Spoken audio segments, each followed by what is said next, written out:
Yes, igicamunsi cyiza tubavandimwe bakunzi ba RTV show rimwe nizere ko aho muri mu myanya igiye itandukanye muri amahoro kandi mukomeje kugenda mugubwa neza cyane. Aka kamwanya rero amakuru agezweho ni menshi cyane, amakuru ni menshi agezweho. Muri Kenya hari imigaragambyo ikomeye cyane, ni mu gihe ibyo byose kandi umukuru w'ikigo cya UN kibishinzwe cyangwa se kishinzwe ibijyanye na nuclear yavuze ko n'ubundi bagomba kuzagenzura ibigo bya Iran muri gahunda y'amasezerano n'ubundi yo kurangiza intambara hagati ya ndetse na Amerika. Bikaba rero ari byo bimaze gutangazwa muri aka kamwanya n'uyu muyobozi n'ubundi wo mu cyitwa International Atomic Energy Agency.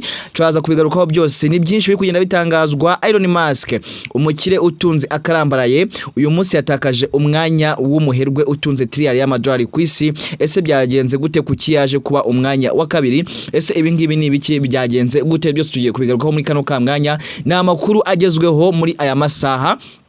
Reka kandi turaza kureba ku mutinyi tukomeye cyane wabaye n'ubundi muri Venezuela, mu gihe n'ubundi hapfuye abarenga 30 abandi bagakomereka ibyabo ndetse byinshi cyane bikangirika, amazu agasenyuka ndetse n'ibindi. Turaza kugaruka kandi kukuba n'ubundi muri Kongo hashyizweho akato k'iminsi 21 nyuma yuko n'ubundi umuganga n'ubundi wakuriye muri Ituri yasanzwemo Ebola mu gihugu cy'Ubufaransa. Byose tugiye kubigarukaho muri aya masaha. Rero ni byinshi bigezweho muri kino gicamunsi, munyemere byose rero nk'ibi mbabwiye ndetse n'ibindi nze tubirambure gatanu kuri kagenzi kako tubinyuremo 100%. Reka mbakire kandi mbahe ikaze muri RTV show rimwe nizere ko muri amahoro aho muri myanya igiye itandukanye. Bifurije kugira igicamunsi cyiza. Ni Pazo niyo mazina yanjye, murabimenyereye kumba mpari kugira ngo bigende neza cyane muri rusange. Reka mere kuri inkuru rero iri muri Afrika, aho bivuga ko n'ubundi polisi yafunze imihanda y'ingenzi cyane i Nairobi muri Kenya kuko era ko bihitezwe imyigaragambyo y'abajenizi.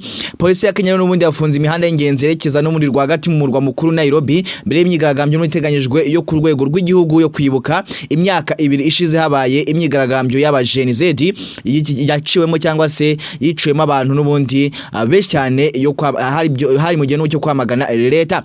Muri Kamena rero n'ubundi ku itariki n'ukwezi kwa gatatu no muri mu mwaka 2024 abanyakenya babarirwa n'ubundi mu bihumbi bigaragambije bamagana umushinga wari uteganyijwe wo kuzamura imisoro hariya muri Kenya. Biza kurangira n'ubundi biraye mu nyubako cyane, icyo gihe biraye mu nyubako nyinshi cyane birara no mu nteko nshinga amategeko ndetse n'uwo mushinga n'ubundi wari wateje impaka uza gukurwaho bituma igihugu cyongera gutekana.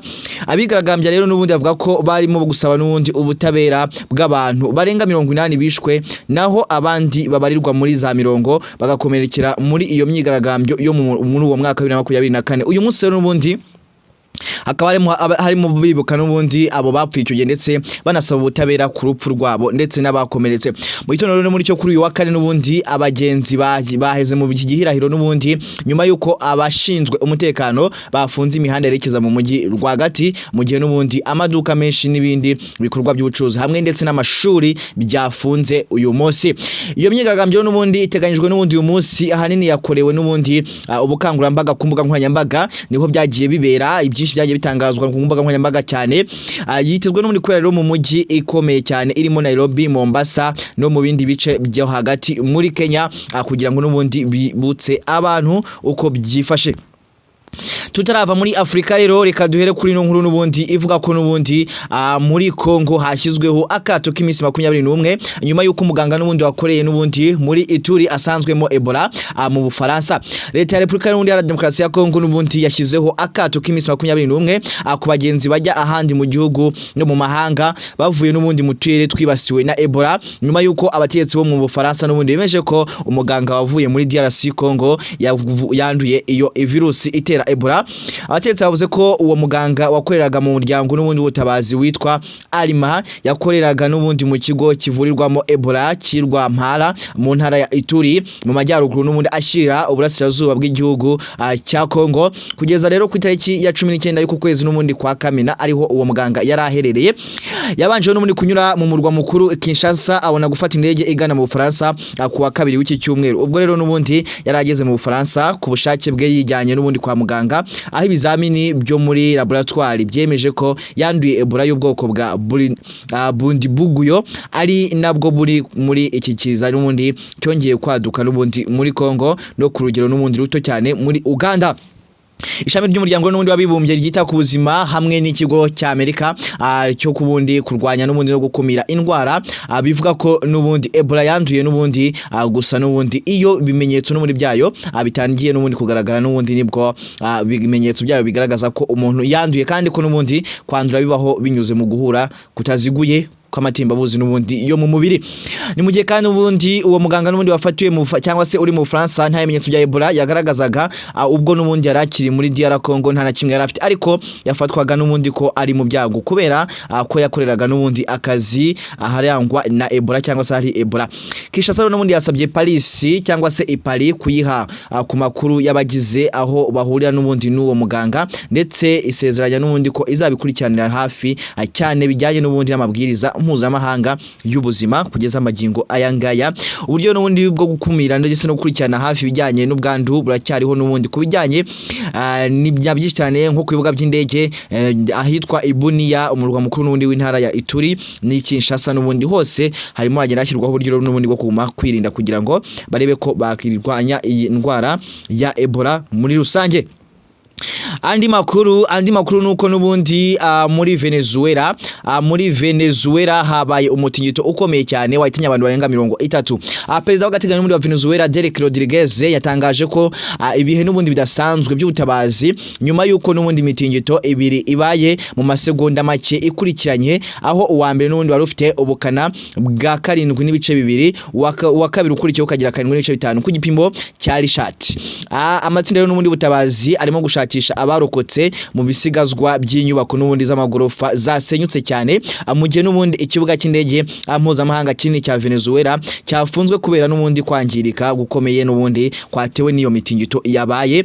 Rodriguez yihanganishije kandi anagira inama imiryango yabuze ababo, yavuze ko abantu nibura 32 bishwe n'iyo mitingito naho abarenga 700 bagakomereka cyane. Mbere n'ubundi ikigo n'ubundi cy'abanyamerika gishinzwe gupima imitingito US Geological Survey cyari cyaburiye n'ubundi ko ashobora kubaho hari ahantu n'ubundi hari ndetse kuba hari n'abantu benshi n'ubundi bahasize ubuzima n'ibyangiritse bikaba ari byinshi cyane, kikavuga ko n'ubundi ari ibyago bishobora n'ubundi kuba byakwiriye igihugu cyose muri rusange. Iyi mitingito n'ubundi yabaye mu gihe Venezuela yari iri kwizihiza umunsi w'ikiruhuko ku rwego rw'igihugu, abantu benshi bari mu ngo zabo nta kazi bafite. Imitingito n'ubundi yabaye saa 12:04 z'umugoroba ku munsi w'ejo hashize ku isaha ya hariya muri Venezuela. Iyo mitingito n'ubundi yabereye mu gace kari mu burengerazuba n'ubundi mu bw'umurwa mukuru n'ubundi Caracas, kandi n'ubundi yumvikanye mu gihugu hose ndetse ni Bogota mu murwa mukuru wa Colombia hose byarahageze. Reka rero nkomeze mbabwira yuko umukuru w'ikigo cya UN cy'ibya nucleaire yavuze ko kizagenzura n'ubundi ibigo bya Iran muri gahunda y'amasezerano yo kurangiza intambara hagati ya Iran ndetse na Amerika. Rafael Grossi yavuze ko n'ubundi kigo cya Iaea kirimo n'ubundi gutegura uburyo bazagenzura n'ubundi amatariki ndetse naho bizakorerwa kugira ngo bagenzure nucleaire.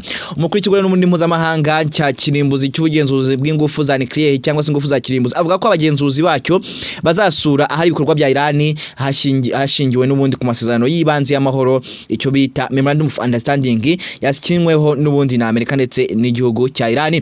Rafael Grossi umukuru w'ikigo n'ubundi cya International Atomic Energy Agency yabibwiye n'ubundi abanyamakuru mu Buyapani agira ati amagenzura agasaba koko vuba ahangaha cyane tuzatangira n'ubundi gutegura uburyo azakorwa amatariki ndetse n'ahazagenzurwa.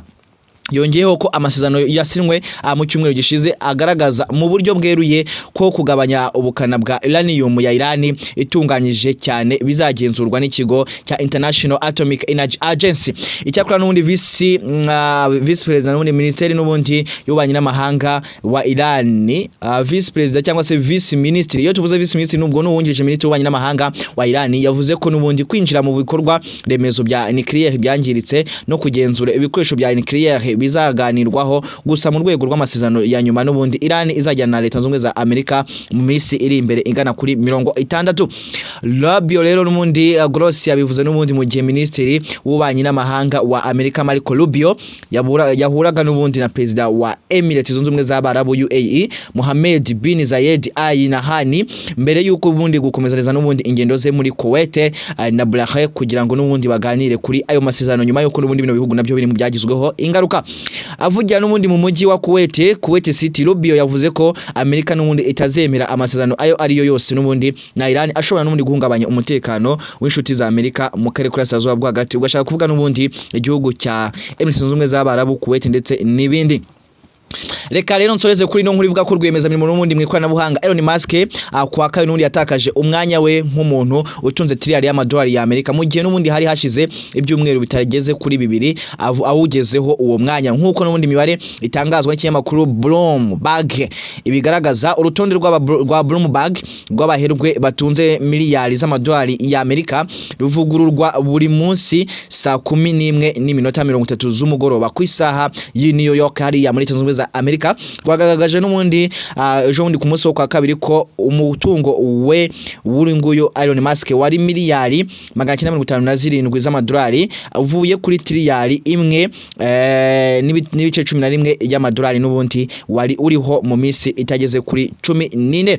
Trillion imwe rero ingana na miliyari 1000 uko n'ubundi kugabanuka rero muri kwatewe n'ingabanuka n'ubundi rikomeye ry'imigabane ya kompanyi SpaceX na kompanyi Tesla muri mu gihe n'ubundi muri rusange agaciro ko ku isoko n'ubundi ry'imari n'imigabane kaganutse mu rwego rw'ikoranabuhanga byemejwe kandi byenyegezwa no gushidikanya n'ubundi kurimo kwiyongera n'ubundi kunyungu y'igihe kirekire n'ubundi y'ubwenge buhangano ikizwa nka Iaea.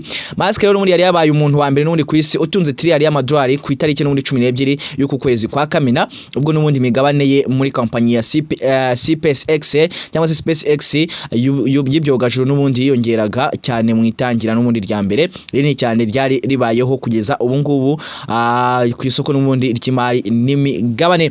Nuko byifashe niyo makuru agezweho muri kino gicamunsi. Reka mbifurize kugira isazita nziza, muze kuryoherwa kandi muze kuguma kugubwa neza. Nyagasani abari namwe ahe umugisha imirimo y'intoki zanyu. Ndabakunda cyane. Ni RTV Show rimwe ni Pazo niyo mazina yanjye. Mugire igicamunsi cyiza. Ciao ciao.